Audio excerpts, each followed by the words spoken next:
can't go out like this. You know that. Well, then his blood is gonna be on your hands then.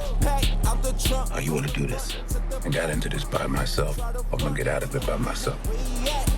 Where's my money? I got the 4-pounder sitting right here. Don't try nothing funny.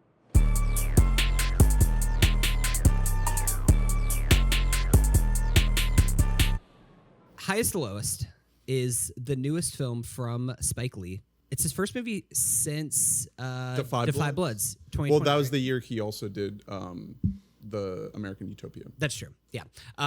American Utopia, a masterpiece. And honestly, Defy Blood's a movie that's aged really nicely. I haven't gone back and revisited that movie in a few years, but this newest film, Highest to Lowest, is a reimagining, don't call it a remake, of the Akira Kurosawa masterpiece, High and Low. Over 50 years after the original film was made. And in many ways, this movie has it has a lot of the Spike Lee hallmarks to it. And so because of that, there is a floor to its quality. But I'd be lying if I said that I wasn't at least a little bit disappointed by this movie. Because you had Kurosawa on the mind. And I think that part of that might be the problem is that I just watched the movie High and Low for the first time this year. Which have you guys ever seen High and Low? No, Japanese I haven't seen cinema. Yeah, you actually you wish that you could speak Korean so you would understand what Bong Joon-ho was saying when he won Best Director. Kurosawa is a huge blind spot for me. I've never seen any of his movies. I got to fix that. Kurosawa is amazing, masterpiece. That movie is currently on the Criterion Channel right now. Everybody should go and watch that movie. It is so snappy. It is incredibly paced. It's for people who don't know the plot of it.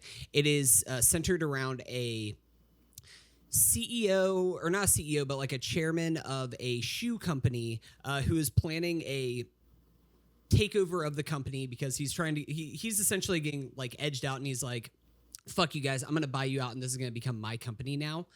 All while this is happening, his son gets kidnapped, and the kidnapper is saying, hey, I want you to send me I don't remember what exactly the number is, but $4 million or something, or else I'm gonna kill your kid.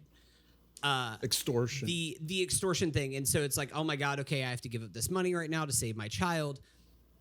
The twist of that is that, and this isn't even a twist for the movie because this all happens within the first 20 minutes. No, this is one of the things is the central logline of the movie. It's actually not his kid. The kidnapper made a mistake, and it's his godson, or it's his a person who works for him's son. But the two kids are friends with each other, and the kidnapper accidentally grabs the wrong kid. So now it's, you aren't spending this money to save your own child. Would you save this money or use this money to save someone else's kid? So it gets into that moral dilemma.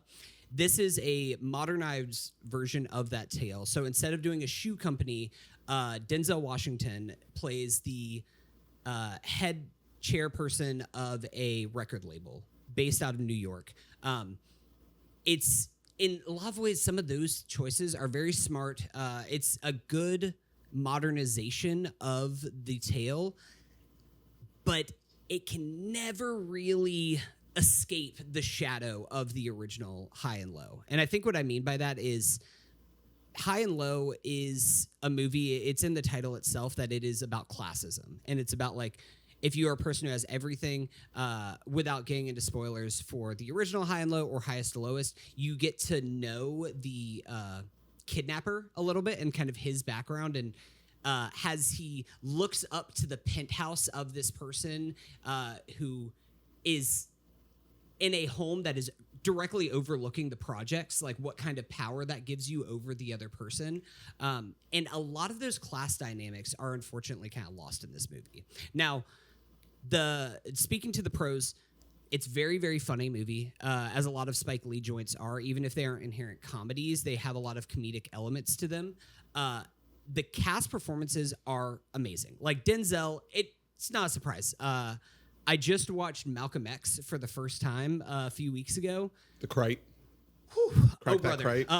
Yeah, whenever we're talking about some of maybe the greatest actor of all time, there's a reason why his name is in the first line of discussion. So, of course, Denzel still got it. He is still at the peak of his powers in this movie.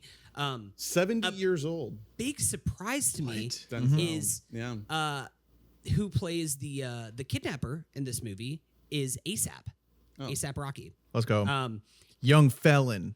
And he is legitimately very, very, like, I was kind of shocked. There is ASAP Rocky is I mean, he's telegenic. You know what I mean? He's a handsome fella. Oh, he's hot. He's a great looking dude. Mr. Rihanna. Yeah, I did want to look on his IMDb to see if he had credit as like husband of Smurfette. Unfortunately, that's not an IMDb that's right. credit. Rihanna is Smurfette. Yeah. I So, keep like, forgetting that Rihanna is Smurfette. How could you forget that Rihanna is Smurfette? No, he has two scenes in this movie, one in particular where it is him versus Denzel, and they are just going head to head. And it is really kind of like floored me seeing this. Like, I don't know why he has not done more acting. There is a Young Felon song that is in the movie that's actually like pretty goddamn good. It's pretty catchy, as a lot of ASAP shit is. It's good. There's a chase-ish sequence that happens in this movie that is very, very well executed and funny. It's a Spike Lee movie, so of course there is some pure fucking New York shit that's happening. And one thing that happens, not spoiling all the specifics of this chase sequence, because that alone is kind of worth the price of admission, is people that are on their way to a Yankees game, and they're just going like, New York Yankees, and then they're like, Boston sucks. And at one point, I don't remember who it is, but somebody is looking into the camera going, Boston sucks, and that is very funny. Like, that's great. All while this chase sequence is happening, like, it goes into a Puerto Rican festival that is happening, like, while they're going on. So Bad Bunny? you get this real it's actually That's like so fucked El up. Conejo. Rosie Perez is there as herself. Okay. Which does create like a weird timeline of like, does Do the Right Thing happen in the world of Highest to Lowest? Yeah. I don't know. I'd say Yeah, probably. It's a good movie. I think that I might have. I almost wish that I hadn't seen High and Low before seeing this movie, because I do wonder if that would have if that dampened my expectations. Well, then what if you try to stack it up against his recent output? Because like for an old director, his last couple movies have had a lot of punch. Like, I love Defy Blood. Yeah, I would say personally, I think that this is a little bit worse than Defy Bloods or Black Klansman. Okay. I have not seen Chirac. I think that's the movie 2015. right before that. So that's already 10 years. Yeah. So I think that. Have you seen the Killers music video he did or whatever the fuck? He does a lot of random shit. Does he implode the Mirage? I think his actions led to that. He was freed of any wrongdoing in the Nuremberg trials, but he had something to do with imploding the Mirage. It's like one of those things. Spike Lee is like such a prolific filmmaker, and he has made so many masterpieces that I would personally put this probably like mid to lower tier Spike Lee, but also it's Spike Lee, so like his floor is just better than most movies. Like, his floor is probably a 3-star movie. Like, excited for Denzel to just be kind of back. I know he never left, but it's like, when was the last time he made something truly great? You know, Gladiator 2 was fucking terrible. Well, I think like it was so bad. He is often great in things, but it's about if the material kind of warrants it. Like, I mean, when was Fences? Fences was 2016. What about like Macbeth? Okay. Oh, Tragedy of Macbeth. Yes, he's very, very good in that movie. No one saw it. That's like an ensemble movie, though. Like, I mean, he is very good in it, but he's been making Equalizer movies. Hey, which he is very good in those movies for what they are. Yeah. You know, and I think that is kind of a thing. Denzel does get to kick a little bit of ass in this movie. And it's kind of, it's not the same thing as Tom Cruise kicking ass, but like, it's the same thing with both of them where you're like, yeah, no, I buy it. I know you're like an old man, but I know you could still like beat the shit out of somebody if you wanted to. Kurosawa movie should Tom Cruise remake? That's Akira? actually... Mike. Jerry Maguire. Legitimately, I think that him and Akira as like a dramatic retelling. The problem is they just remade Akira a few years ago with Perfect Days. That's Perfect Days. Yeah. Oh, I thought it was another one. No, that's Perfect Days. Okay. But Denzel potentially maybe in the running for the subject of our next career series. I'd be thrilled. I didn't want to say it because I didn't know what the release order is of these videos, but maybe. Okay. Is he on the bracket? I don't know. Okay. Did I make the bracket? Maybe. Don't forget to vote. In what context would he be left off of the bracket? Yeah, we're making a bracket of the best actors ever. Sorry, didn't make the cut. We had to make way for Gary Busey.